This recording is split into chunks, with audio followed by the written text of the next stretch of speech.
Messy as fuck, but good.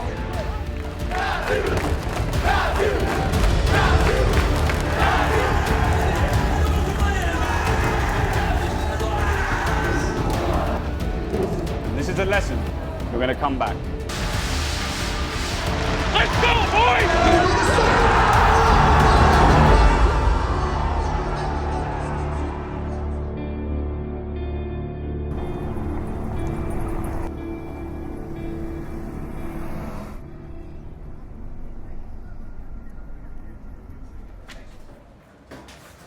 I have your seat back. All right, so do you want some last minute info? Gladly. Right, so they seem to prefer, on border, they prefer top bomb side defense first and then vent secondary. They will just generally, if they can go top, they will go top.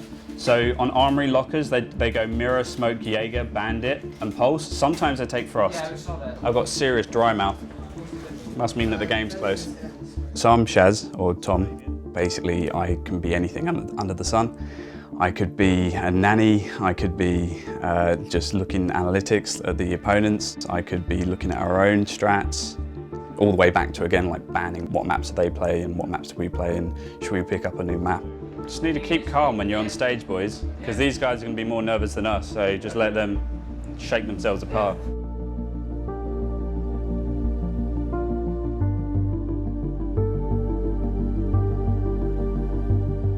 Are we packing up, ready to go? Yeah. Let's go, boys. We're at Gamescom, the LAN finals. Penta's always a really competitive team. All the players are always hyper-focused. They want to be the best. They want to put themselves on the stage and to please the fans, basically. I'm a very dedicated player, and I've accumulated over 8,000 hours of actual playtime in the game, which is almost a year. I didn't want to be a student. I wanted to do like my own thing. I wanted to go outside of that average wave and kind of make my own wave. I don't have any experience with FPS games, but I had a will and a passion to get where I am, but also I put in as much effort as I can as an individual to make sure that I don't let my team down. A winning finish smile. We were kind of the team of the outsiders that people didn't particularly want. Pengu, Fabian, Eunice, they're a little bit outcast, we like to call ourselves. And we had to, contend with these issues where we're all trying to speak English, but it's none of our native languages apart from mine. It's better comms if you can say, you said exactly what you needed to say, you just didn't add that question at the end. Can we do something else? So we've had to spend a lot of time working together to making sure that we speak in the same language, basically.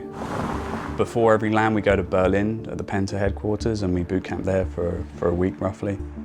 Meeting in person is such a large part of actually team bonding and coming together. I feel like a lot of teams miss out on that because they're coming straight from their home, coming straight to LAN, where it can be quite, especially at Gamescom, where it's really chaotic.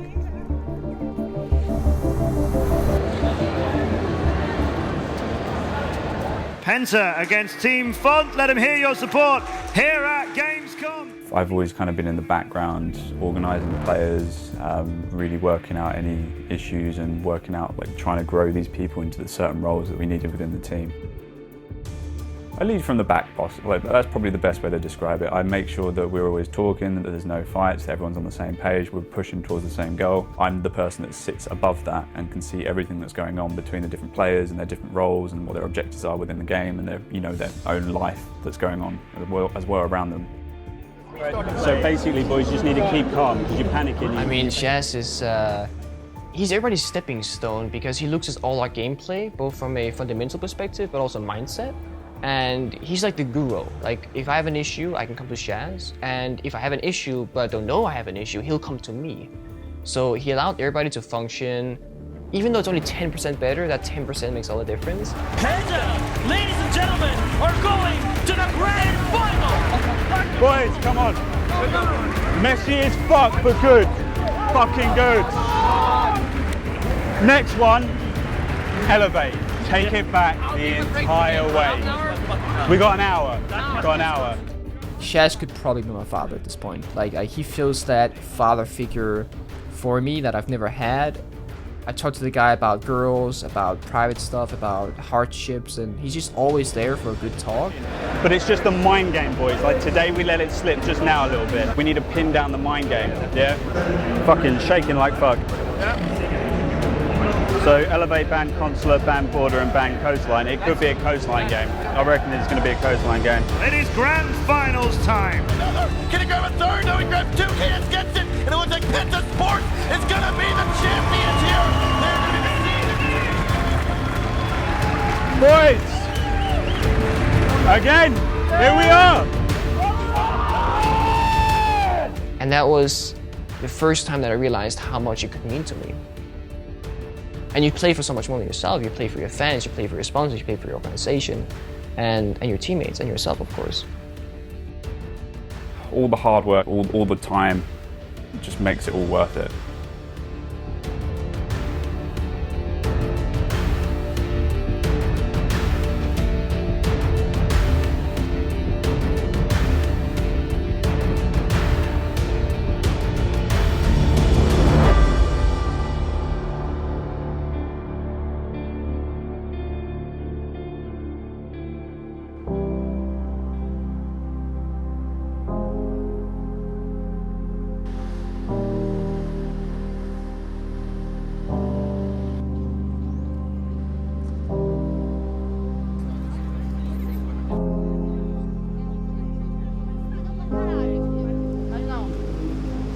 A line toda principal aqui e deixa o Wagner no meio.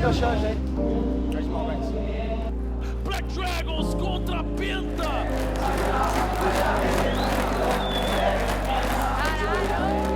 A Penta era o time imbatível, ninguém ganhava da Penta, porque a Penta tinha sido acho que 2 vezes campeã da Pro League, eles eram os caras. Their coach was actually shitting himself. He's new, he's still learning, but basically he wasn't expecting the picks and bans. You can see it in his face. So we're good to go, boys. We are very good.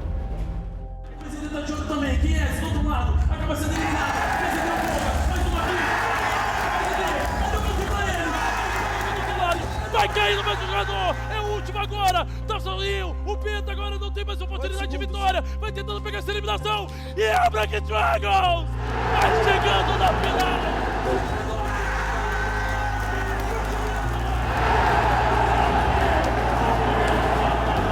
We had an element of overconfidence coming out of year 2, season 2, which is why I think we probably performed so bad in Brazil. The narrative that was there, that we were the big evil guys knocking all the Brazilian teams out of all the previous lands. So I think that got a little bit under my guys' skin. We were very separated on attack. We didn't really we weren't a team on attack. It's just a lesson. This is a lesson. I mean, before all this, I've been doing this for what? Since year 1, season 1, right? And I failed, and then finally we started succeeding. So this is again a lesson. You learned something. You apply it and you become better. So that's what we're going to do. We're going to come back.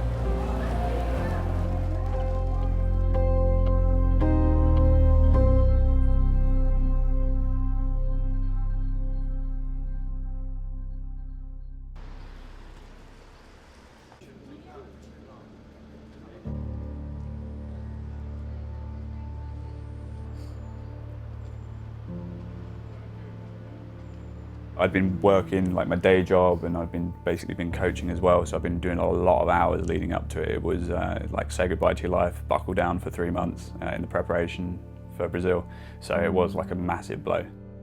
Well, we've won for the last 2 seasons before that, so as soon as you lose one season, yeah, a lot of doubts can come in, like how am I doing and what have I done differently, what are they doing differently, what can I learn from those other teams. It's a wake-up moment, it revitalises you, but it terrifies you at the same time. Especially when you're like me and you just want to win. That's why we're here in the game.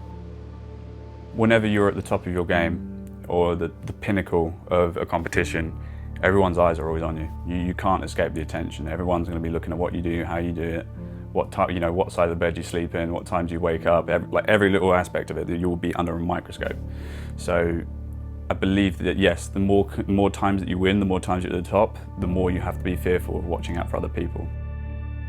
As well as yourself as an individual, you develop a mindset that you are the best and you don't need to be under threat from other people, and that just ends up creating a blind spot in your in your perception that someone's just going to come out of nowhere and give you a right hook and knock you out maybe.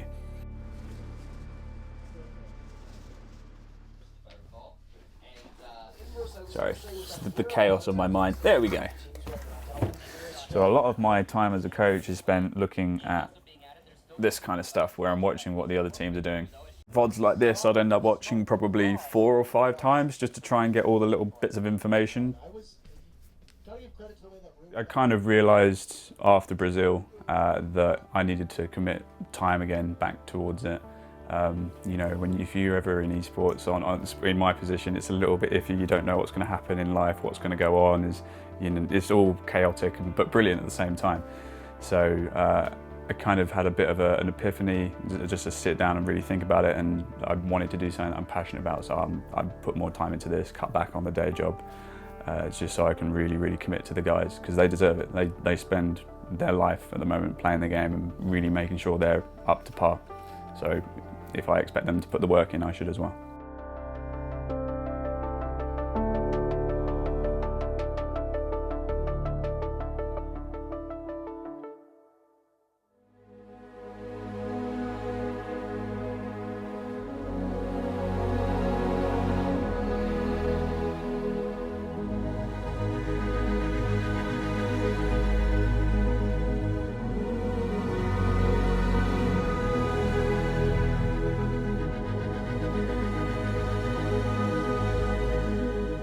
I think it means everything. It means more to them than I think anyone can imagine. When they're on those PCs, they don't care about anything. They don't notice anyone around them, they don't hear the crowd, nothing matters except for that next round. It doesn't matter how rough it was to get to first place. If you win, you beat everything else. Is the biggest tournament on every single front, every single way, and it's where you want to be, it's where you need to be as a player, as a team. It's whether or not we can get back on the horse. We need to show that we're able to recover from the mistakes that we made in Brazil, and that we can continue to innovate and really push ourselves back to the edge of that competition. That's what you look at when you're down 3-0. Where did that info come from, though? It was the first time for everyone, and none of us really knew, how nervous we were gonna be or how big of an impact it was gonna have. But I just remember that we arrived and we took the first night, we just watched a lot of VODs. So we just studied opposing teams. The very first game on stage was against ENS. So we really knew that the ENS game was the most emotional, because it was kind of a fight between old team members and new team members. We ended up taking the victory 2-0, and then it's almost so scripted, because when you think about it, the semi-final was against Black Dragons, the actual team that we lost to in Sao Paulo, and that was our redemption fight right there. Ended up taking that victory as well. At that point, we're really happy. We're backstage and we're like, oh my god, what's the next game? Like, are we in the quarterfinal now? Are we in the final? We don't even know. And our coach goes, guys, we're in the final. And we're like, what? We're in the final? What does that mean? Can we actually win this thing? We figure out later that day that we actually play EG in the final. So we're kind of, with a red line, we're kind of back to where we started. We're up against EG, just like in group stage. We played each other before, meaning that we knew how each other played. And it's a best of 5. We lose the first 2 maps, we get smashed. They played so much better than we did. Let's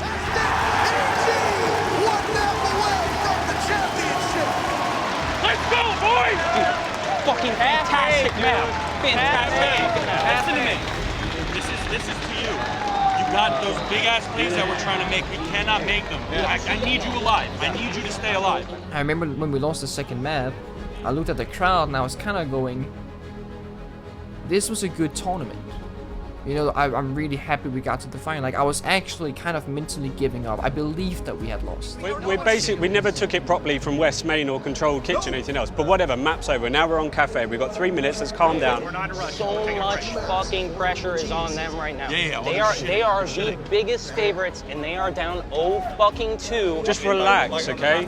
Play together.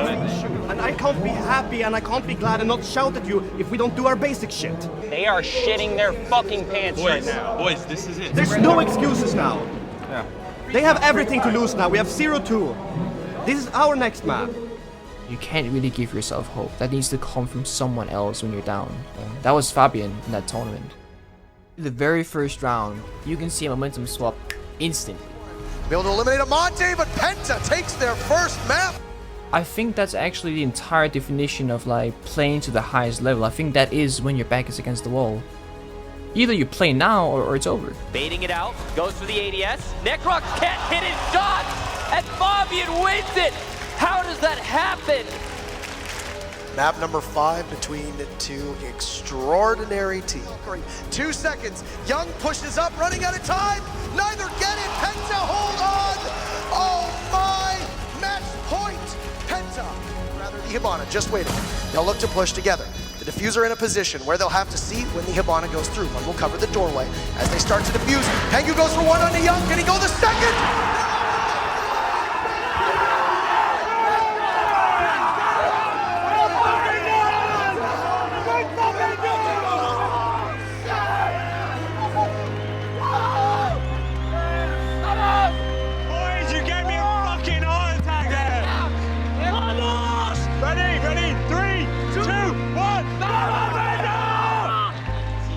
Winning felt like hours, right? Time stopped completely. Everything slowed down, right? Everything took forever. Then we shook their hand and looking at them and how devastated they were, that took forever as well. It was like I think it was a minute maybe max we were there, but it felt like it was so much longer. Good job, buddy. Congrats.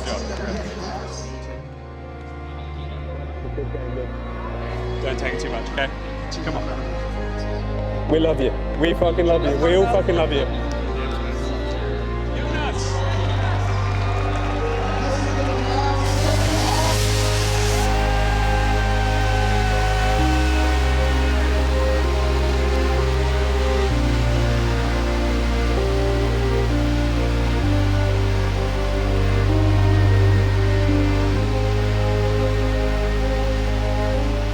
It's something that you can never have again, I feel like. I feel like that is unreachable. That is the peak of my career right there.